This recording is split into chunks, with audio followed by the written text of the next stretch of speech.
வணக்கம். வணக்கம். எப்படி இருக்கீங்க? அமேசிங்காக இருக்கேன். ஸோ பிக் பாஸ் வீட்டை விட்டு வெளில வந்த பிறகு உங்களுக்கு இப்போ எப்படி இருக்குது? ஆக்சுவலாக சொல்லணும்னா பயங்கர ஹாப்பியாக தான் இருக்குது. ஏன்னா பிக் பாஸ் வீட்டுக்கு போகிறதுக்கு முன்னாடி இருந்த தினேஷ் ப்ளஸ் வந்ததுக்கப்புறம் இவங்க எல்லாரும் காட்டுற ஒரு ஒரு ஜென்யூனான லவ் இருக்குது இல்லையா, அது வந்து ரொம்ப மெய்சிலிருக்க வைக்குது நம்மளை. ஏன்னு கேட்டிங்கன்னா நிறைய விமர்சனங்கள் நான் ஆக்சுவலாக வந்து அந்த ஃபைனல் ஸ்டேஜில் வந்து எவிக்ட் ஆகி வந்தோடனே கமல் சார்கிட்ட சொன்னது தான். ஏன்னா போகிறதுக்கு முன்னாடி ஏகப்பட்ட விமர்சனங்கள், தினேஷ்னா யார் என்னங்கிறதெல்லாம் தாண்டி ஒன்று போனேன். வெளியில் வரும்போது ஒரு நல்ல ஒரு இமேஜோடு வந்தது. ப்ளஸ் அந்த எல்லாருமே வந்து is a good human being, genuine heart அப்படி இப்படின்னு நிறையா சொல்லும்போது அவங்க ஆத்மார்த்தமாக சொல்கிறத கேட்கும்போது ரொம்ப சந்தோஷமாக இருக்குது. அண்டு என்னை வந்து தினேஷா நீங்கள் ஏற்றுக்கிட்டதுக்கு வந்து ஒரு பெரிய thanks. Super. So Bigg Boss வீட்டில் யார் உண்மையாக இருந்தாங்க, யார் பொய்யா இருந்தாங்க நீங்கள் உள்ளே இருக்கும்போது நீங்கள் ஃபீல் பண்ணது? ரொம்ப கஷ்டமான கேள்வியாச்சு. ஏன்னா எல்லாருக்குமே தெரியும் பிக் பாஸ் ஷோ அப்படின்னா அதில் கேம் ஸ்ட்ராட்டஜி, அது ஒரு எலிமினேஷன் கேம் தான். ஒருத்தர் வெளியில் அனுப்பணும் அப்படிங்கும்போது நிறைய பேர் வந்து அதில் அவங்கள ப்ரொஜெக்ட் பண்ணிக்கிறதுக்காக என்னென்னலாம் பண்ணாங்க அப்படிங்கிறது தெரில. ரொம்ப ஃபேக் அப்படின்னு சொல்ல வரும்போல அவங்க எல்லாருமே வந்து இருக்கிற எல்லா கண்டஸ்டண்ட்டுக்குமே வந்து ஒரு குட் சைடு பேட் சைடு எல்லாமே இருக்குது.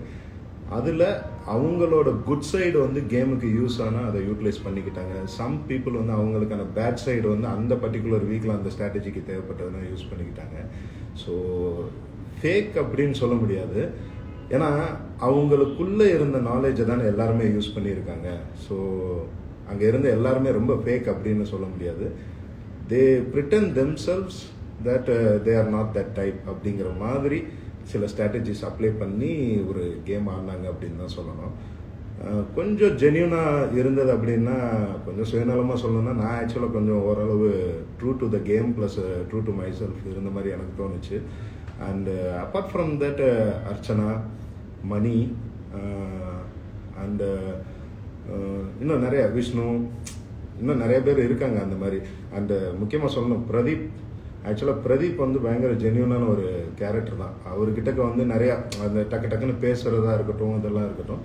But he was literally genuine அந்த இதில். ஏன்னா கோவத்தையும் ஸ்ட்ரைட்டாக அடித்தார், ப்ளஸ் அவருக்கு தோணுனதையும் ஓப்பனாக பேசினார். ஃபில்ட்ரு பண்ணல, ஒரு ஷோவில் இருக்கும் அப்படிங்கிறதெல்லாம் ஃபில்ட்ரு பண்ணல. He was more genuine. But இருந்திருந்தால் கேம் கொஞ்சம் நல்லா எனக்கும் ரொம்ப இன்ட்ரெஸ்டிங்காக இருந்திருக்கும் அப்படின்னு தோணுச்சு. So these are the peoples. So கமெண்ட்டில் ஒருத்தவங்க கேட்டிருக்காங்க, ஹாய் ப்ரோ, நீங்கள் ஜெயிக்கணும்னு நான் ரொம்ப ஆசைப்பட்டேன், பட் நீங்கள் ரொம்ப ஹார்ட் ஒர்க் பண்ணியிருக்கீங்க, பட் மிஸ்டு. என்னன்னா ஒரு கேமுக்குள்ளே போனால் எல்லாருமே வந்து அந்த ஒரு கேமை வின் பண்ணணும்னு தான் எல்லாருமே வந்து அந்த ஃபோக்கஸில் தான் விளாடுவாங்க. ஸோ இங்கே வந்து நம்ம ஏற்கனவே இந்த ஆப்போனன்ட்ஸ் கூட நம்ம விளாண்டதெல்லாம் கிடையாது, அதாவது கண்டஸ்டன்ஸ். ஸோ இருக்கிற ஒவ்வொரு கண்டஸ்டண்ட்டுமே நம்மளோட ஆப்போனன்ட் மாதிரி தான் இது ஒரு கேமில். ஸோ அவங்க கிட்டக்க நம்ம ஆல்ரெடி பழக்கம்லாம் கிடையாது இங்கே. ஏன்னா ஆக்சுவலாக உள்ளே போனதில் எனக்கு தெரிஞ்சு விஷ்ணு வந்து நான் கொஞ்சம் பழகியிருக்கேன். அண்ட் விசித்ரா மேம் ஒரு ஷூட்டிங்கில் பழகியிருக்கோம், அவ்வளோதான். மற்றபடி ரவீனா என் கூட ஒரு சீரியல் பண்ணியிருந்தாங்க. இந்த மாதிரி ரேர் பிக்கப்ஸ் தான் வந்து கொஞ்சம் ஏற்கனவே பார்த்து 1 or 2 சென்டென்ஸ் பேசி பழகினாங்க. அதர் தன் தட் எல்லாருமே நியூ தானே. ஸோ அவங்களோட இதெல்லாம் நமக்கு தெரியாது.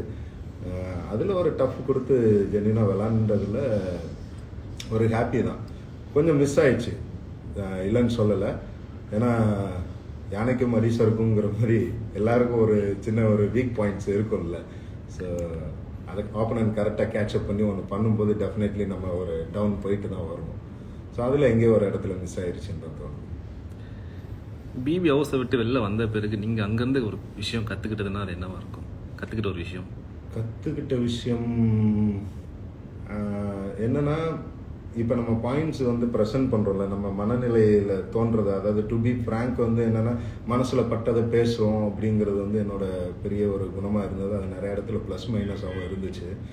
ஸோ இப்போ என்னென்னா இடம் பொருள் ஏவல் அப்படிங்கிறத இன்னும் கொஞ்சம் பெட்டராக ஃபோக்கஸ் பண்ணணும் நான் அப்படிங்கிற ஒரு விஷயத்தை வந்து கற்றுக்கிட்டேன். ஏன்னா வந்து ஸ்ட்ரைட் ஃபார்வர்ட் அப்படின்னு ஒன்று சொல்கிறது வந்து எல்லா இடத்துலையும் அது கரெக்டாக யூஸ் ஆகுமா அப்படின்னு தெரியல. ஏன்னா இது வரைக்கும் எனக்கு வந்து அது being a character of my self நான் அதை நிறைய இடத்துல வந்து விட்டு கொடுத்ததில்ல. மேபி இதுக்கப்புறம் ப்ரொஃபஷனல் கெரியராக இருக்கட்டும், ஏன்னா பிபி வந்து ஒரு பெரிய சேஞ்ச் கொடுத்துருக்கு. ஒரு செகண்ட் இன்னிங்ஸ்னு வச்சுக்கலாமே, ஒரு இந்த கெரியர் லைஃபாக இருக்கட்டும், ஒரு எனிதிங். ஸோ இனி போகிற இடத்துல வந்து பீயிங் வெரி ஸ்ட்ரைட் ஃபார்வர்ட் அப்படிங்கிறத கொஞ்சம் தளர்த்திட்டு ஜென்யூனாக இருக்கணும், ஹானஸ்ட்டாக இருக்கணும். அன்னெசரியான ஒரு விஷயங்களில் போய் நம்ம இன்வால்வ் ஆகிறத கொஞ்சம் அவாய்ட் பண்ணிக்கணும். இந்த ஒரு விஷயம் வந்து பிபி ஹவுஸ்லேருந்து வெளில வந்ததுக்கப்புறம் ஃபாலோ பண்ணணும் அப்படின்னு சொல்லி கற்றுக்கிட்டேன். சிறப்பு. உங்களுக்கு பிடிச்ச கண்டஸ்டன்ட்? எனக்கு பிடிச்ச கண்டஸ்டன்ட் ஆக்சுவலாக உண்மையை சொல்லணும்னா பிரதீப்.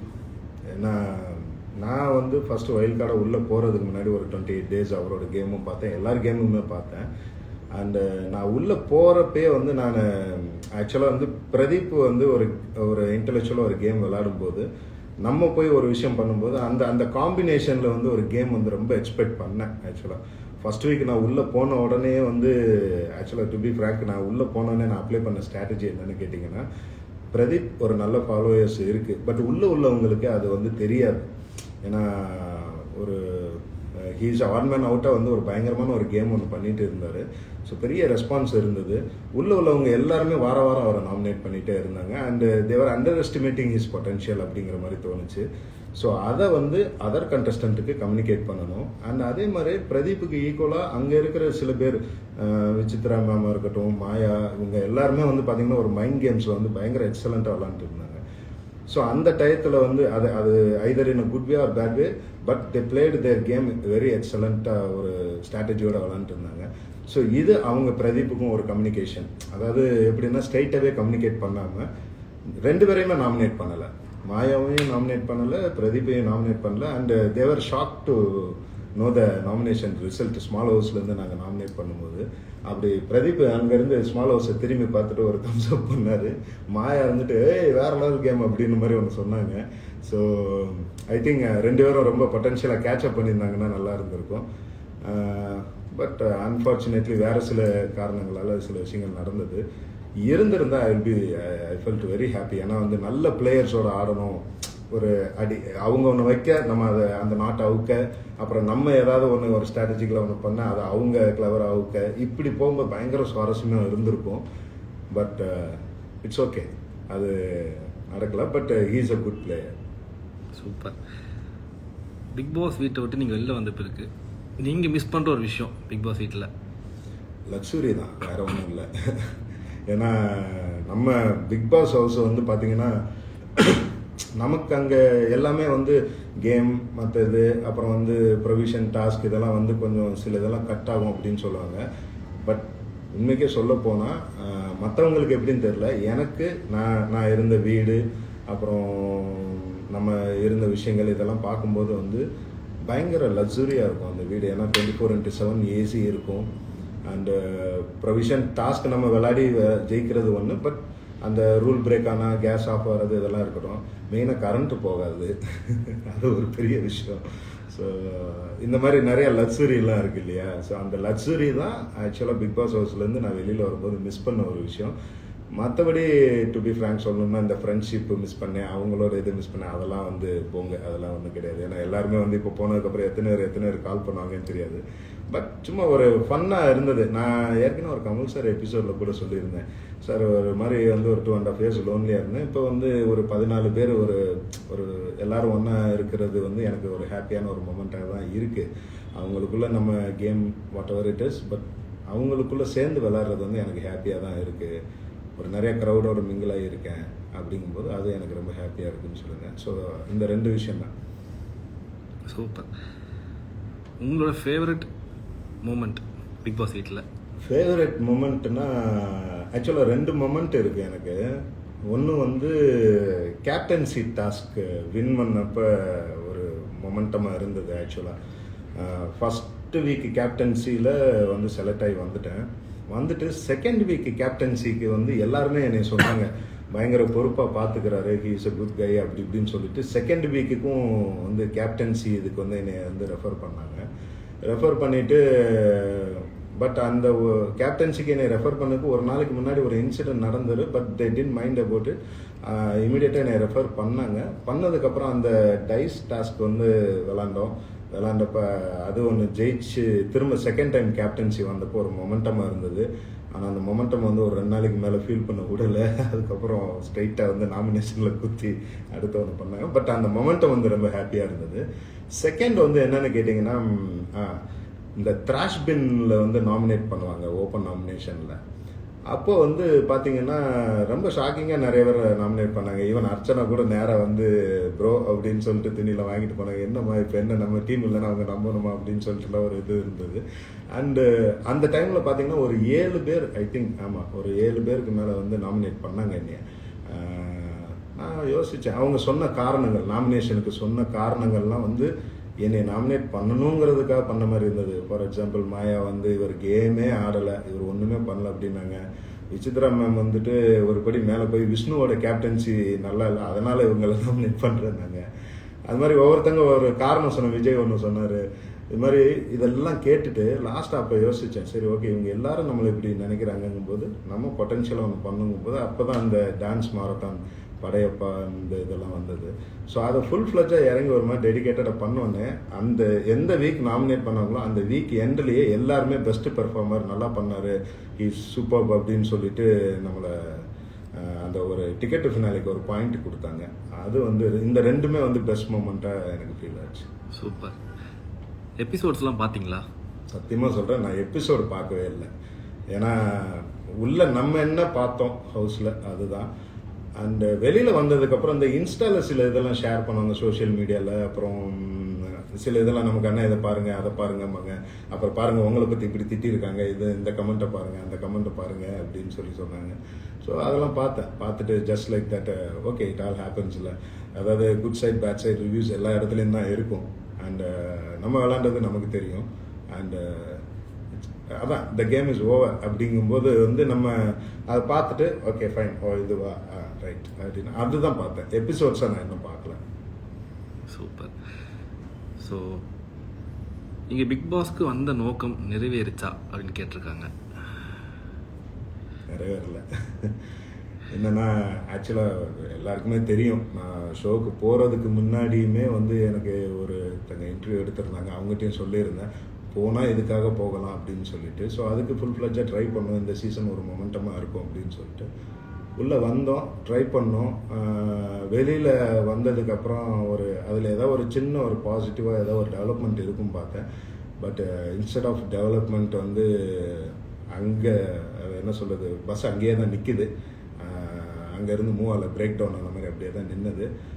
மேபி இன்ஃபேக்ட் கொஞ்சம் ரிவர்ஸில் கூட போகிற மாதிரி தோணுச்சு. ஸோ வந்த நோக்கம் நிறைவேறலை. பட் எப்போவுமே வந்து சொல்லுவாங்கள்ல, ஒன்று போனால் ஒன்று நல்லது நடக்கும் அப்படின்னு சொல்லிட்டு, அது மாதிரி வந்து இதில் ஒரு இந்த நான் போன நோக்கத்துக்கான ஒரு டிசப்பாயின்மெண்ட் எனக்கு ஹெவியாக இருந்தாலும் அதை தாண்டி வந்து ஒரு வேறு லெவல் ஆஃப் அன்பு வந்து எல்லாருக்கிட்ட இருந்து நான் பார்க்குறேன். அதாவது நான் சும்மா நார்மலாக ஒரு கடைக்கு போனாலுமே இல்லை வெளியில் எங்கேயாவது வீட்டு வாசலில் வந்து அந்த கார் ஏறதுக்கு முன்னாடி நின்னா கூட அங்கே வந்து வண்டியை திருப்பிட்டு வந்து அண்ணா சூப்பர்ண்ணே ஜெம்முண்ணே நீங்கள் பயங்கரமாக விளாண்டிங்க அப்படின்னு சொல்லி 2-3 பேர் வந்து அப்ரிஷியேட் பண்ணாங்க. இதெல்லாம் பார்க்கும்போது ஓகே நம்ம எங்கேயோ ஒரு இடத்துல உண்மையான சில அன்பு வந்து நம்ம சம்பாதிச்சிருக்கோம் அப்படிங்கும்போது அது ஓகே. இந்த நோக்கம் நிறைவேறிச்சுன்னு தெரியல. பட்டு நான் எதிர்பாராத சில நோக்கங்கள் வந்து நிறைவேறினது, அதில் ரொம்ப ஹாப்பியாக இருக்கேன். சூப்பர். ஸோ நீங்கள் உள்ள என்ட்ரி ஆன உடனே பயங்கர ஃபயராக விளையாடிட்டு இருந்தீங்க. நடுவில் எந்த இடத்துல டவுன் ஆனீங்க? கேமில் டவுன் ஆனதா? கேமில் டவுன் ஆனது வந்து ஆக்சுவலாக வந்து என்னென்னா நான் என்னோடய கேம் ஸ்ட்ராட்டஜியுமே வந்து இந்த ஒரு ஸ்ட்ராட்டஜி டாஸ்க்குன்னு சொல்லிட்டு ஒரு லாஸ்ட் 2 வீக்ஸில் சொல்லியிருந்தாங்க. அப்போ சொல்லியிருந்தேன் என்னோடய ஸ்ட்ராட்டஜி இதுதான். அதாவது டே 1ல் நம்ம எப்படி போகிறோமோ அதே மாதிரி வந்து ஸ்டாண்டு வந்து கரெக்டாக மெயின்டைன் பண்ணணும்.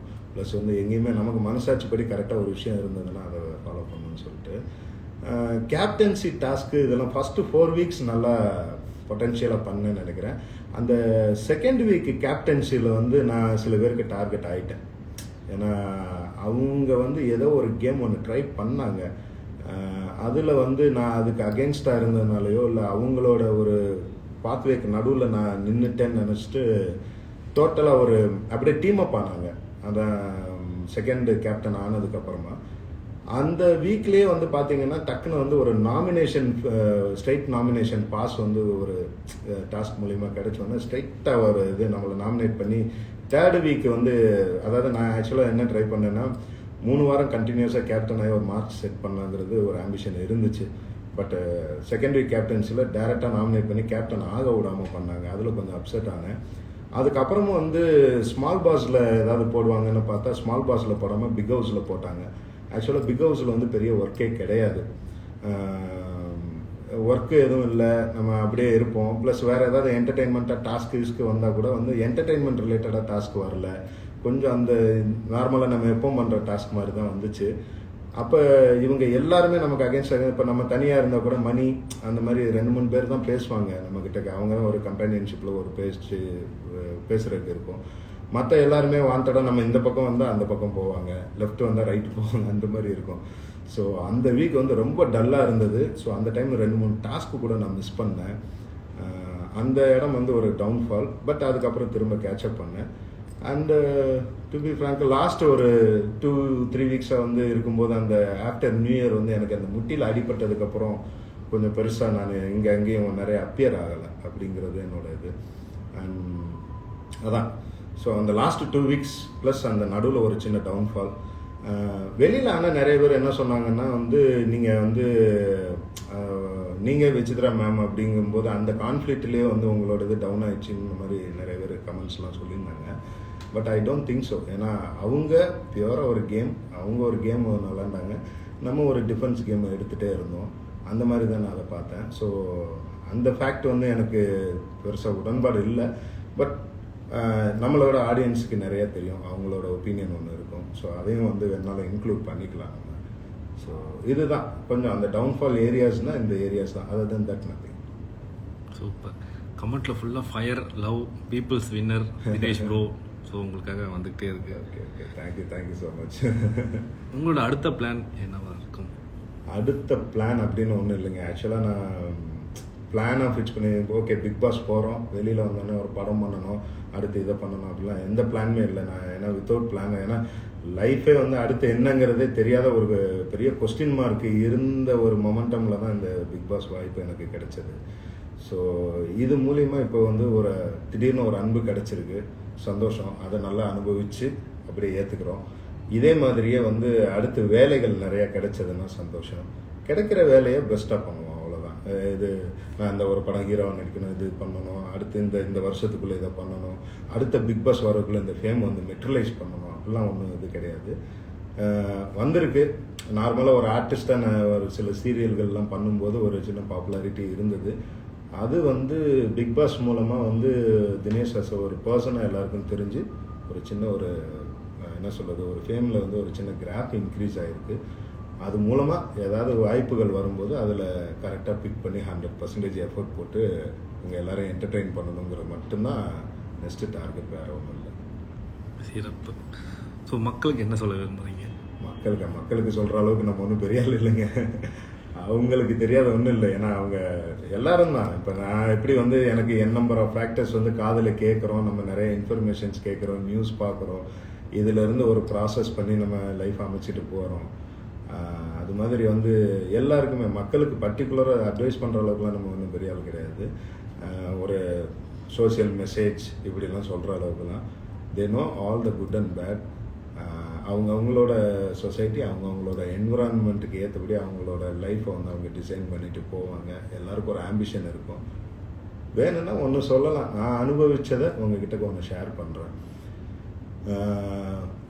இயற்கையை ரசிக்கணும். எல்லாருமே வந்து இயற்கையை ரசிக்கணும். அந்த இயற்கை அப்படிங்கிறது என்ன அப்படின்னு கேட்டிங்கன்னா, உங்களை சுற்றி ஒரு மழை வருது, புயல் வருது, நல்ல ஒரு வெயில் அடிக்குது அப்படின்னா நம்ம ஒரு விஷயம் அதில் ஒரு 4 நாள் தொடர்ந்து மழை பெஞ்சு ஒரு வெயில் அடித்தா அந்த வெயிலை என்ஜாய் பண்ணுறோம்ல, அது மாதிரி உங்களுக்கு வரக்கூடிய சந்தோஷமான விஷயங்களும் உங்களுக்கு வரக்கூடிய சோகமான விஷயங்கள் எல்லாமே வந்து இயற்கை சார்ந்தது தான். ஏன்னா நீங்கள் இந்த தாயின் கருவில் தான் பிறக்கணும்னு சொல்லிட்டு நம்ம தீர்மானிக்கலை, இயற்கை தான் தீர்மானிக்குது. ஸோ அங்கே தீர்மானித்து நீங்கள் அந்த என்விரான்மெண்ட்டில் வளர்றீங்க. உங்களுக்கு கிடைக்கப்படுறதும் உங்களுக்கு கிடைக்காம போகிறது எல்லாமே வந்து இயற்கையோடு சார்ந்த ஒரு விஷயந்தான். ஒரு கேஸ் தியரி மாதிரி வந்து டாட்ஸ் கனெக்டட் ஃபார்முலாஸ் தான். ஸோ அந்த வகையில் வந்து உங்களுக்கு வர்ற இன்ப துன்பங்கள் எல்லாமே இயற்கை தான். நீங்கள் எப்படி ஒரு பச்சை பசேல்னு இருக்கிற ஒரு க்ரீன் சீனரியை ரசிக்கிறீங்களோ அது மாதிரி உங்களோட இன்ப துன்பம் எல்லாத்தையுமே ரசித்து அப்ரோச் பண்ணுங்கள். ஈஸியாக ஓவர் கம் பண்ணுவீங்க. மனசு ஓவர்லோட் ஆகாது. You will be happy for ever. Bro. நன்றிகள்.